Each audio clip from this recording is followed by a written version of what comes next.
L'attaquant anglais de 31 ans a enfin remporté le tout premier trophée de sa carrière. Cela s'est produit dimanche, à l'issue d'un week-end dramatique impliquant le Bayern et Leverkusen. Cela aurait pu se produire dès samedi, lorsque le Bayern, mené 2-0 contre Leipzig, a réussi à revenir au score et même à prendre l'avantage, avant que les locaux n'égalent dans les toutes dernières secondes. Le match nul 3-3 a instantanément transformé cette photo en un nouveau mème légendaire du football. Mais dès le lendemain, Leverkusen a perdu des points en faisant match nul 2-2 contre Fribourg. L'équipe de Xabi Alonso était menée 2-0 pendant la majeure partie de la rencontre et n'a égalisé qu'à la 93e minute. Quand le coup de sifflet final a retenti à Fribourg, Internet a explosé. Harry Kane n'est plus maudit. Il a enfin remporté le premier grand trophée de sa carrière. Harry a réagi sur X avec cet emoji, qui a rapidement accumulé un nombre incroyable de likes et de partages. And we'll keep on fighting to the end. Et voici un petit tour du web. Voici comment le monde du football a réagi à ce moment épique. Et maintenant, un petit récapitulatif des matchs du week-end dernier. Rien n'a changé en Liga. Le Barça a remporté une nouvelle victoire, cette fois contre Valladolid 1-2, grâce à des buts de Rafinha et Fermin. Le Real Madrid s'est imposé de justesse face au Celta, à domicile, dans un match disputé 3-2, grâce à de superbes buts de Kylian Mbappé et Arda Güler. Le Français a inscrit un doublé et est désormais tout proche de Lewandowski, dans la course au meilleur buteur, 25 buts contre 24. Le match a été marqué par une polémique concernant un éventuel carton rouge pour Jude Bellingham, ce qui aurait pu le priver du Classico du 11 mai. Cependant, l'arbitre n'a sorti qu'un carton jaune. Dans l'affiche principale de la journée, Chelsea a battu Liverpool 3-1 à domicile. Enzo Fernandez, un but contre son camp de Kwanzaa, et Cole Palmer ont marqué pour les Blues, tandis que Van Dijk a marqué pour les visiteurs. Arsenal a perdu de façon inattendue face à Bournemouth à l'Emirates, malgré l'alignement de son équipe type avant son choc en Ligue des Champions contre le PSG 1-2. Manchester City en a profité. L'équipe de Guardiola a battu Wolverhampton 1-0 grâce à un but unique de De Bruyne. Guardiola a de nouveau restauré la puissance des Citizens. Quelle série! Et soulignons une nouvelle défaite pour Ruben Amorim et son Manchester United. Cette fois, les Red Devils se sont inclinés 4-3 face à Brentford, mais la priorité du club d'Old Trafford est claire, remporter la Ligue Europa. Et c'est précisément pour cela que cet événement historique a eu lieu. Naples et l'Inter ont tous deux remporté de courtes victoires face à Lecce et Vérone, respectivement. Quelles sont vos prédictions? Qui remportera le championnat italien cette saison? Dites-le nous en commentaire. Passons à la suite. Oui, le jeune Lamine Yamal, 17 ans, est devenu le favori pour remporter le Ballon d'Or 2025. Après sa prestation impressionnante en demi-finale de Ligue des Champions contre l'Inter, où il a inscrit un magnifique but et créé plusieurs occasions dangereuses, les bookmakers l'ont placé en tête des prétendants. Plus précisément, la société Bet365 estime ses chances à 6 sur 4, faisant de lui le principal favori pour le trophée. Mais certains fans du Barça aimeraient voir Pedri en tête du classement. Intéressant. Lorsque Frank Lampard a pris les rênes de Coventry City, le club était 17e au classement. Il les a menés jusqu'à la 5e place et ils vont maintenant disputer les barrages pour accéder à la Premier League. Lampard a fait un excellent travail. L'entraîneur de 46 ans a pris l'équipe en main en novembre. Un like pour la légende. Luton Town a été relégué en 3e division du football anglais. Rappel, la saison dernière encore, ils évoluaient en Premier League. Le club ne s'attendait clairement pas à un tel retournement de situation, d'autant plus que la direction avait déjà prévu le budget pour un nouveau stade de haut niveau.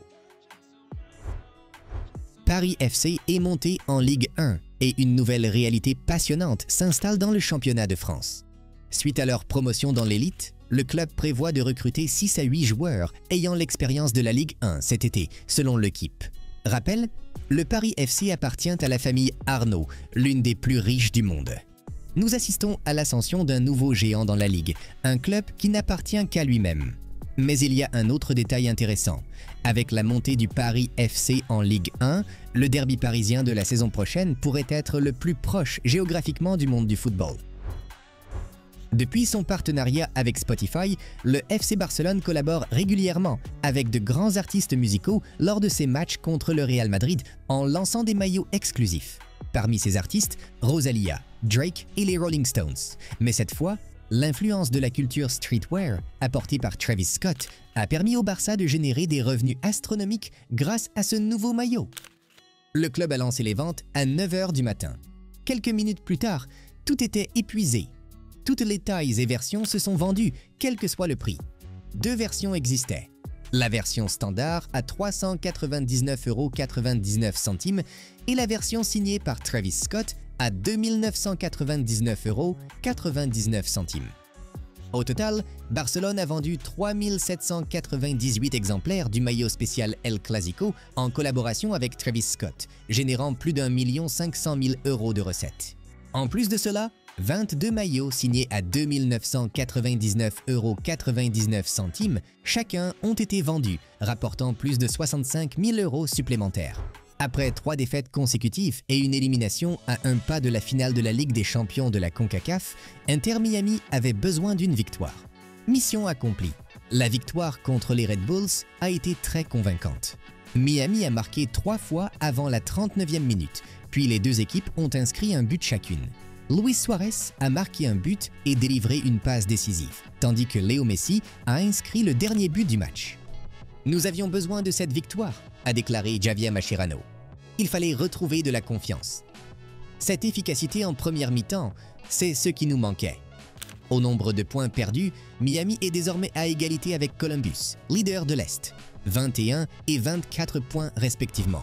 Al Ahly a remporté la Ligue des champions asiatiques pour la première fois, en battant Kawasaki Frontale 2-0. Le club devient ainsi le 3e club saoudien à remporter la compétition. Ivan Toney, recruté l'été dernier en provenance de Brentford pour 40 millions de livres sterling, a inscrit 26 buts lors de sa première saison. L'effectif d'Al Ahly comprend également Riyad Mahrez et Roberto Firmino, ce dernier étant nommé MVP après avoir délivré 2 passes décisives en finale.